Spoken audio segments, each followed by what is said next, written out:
আসসালামু আলাইকুম। আমরা আছি খুলনা দৌলতপুর হোটেল আকাঙ্ক্ষা।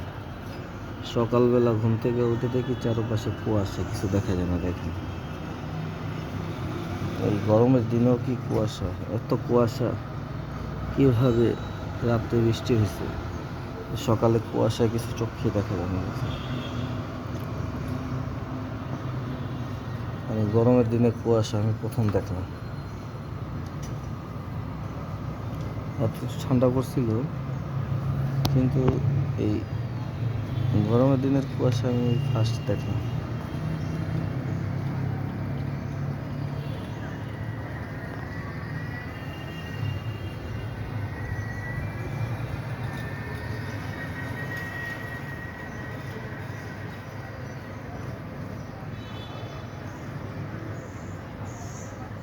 আজব আজব জিনিস দেখা যায়।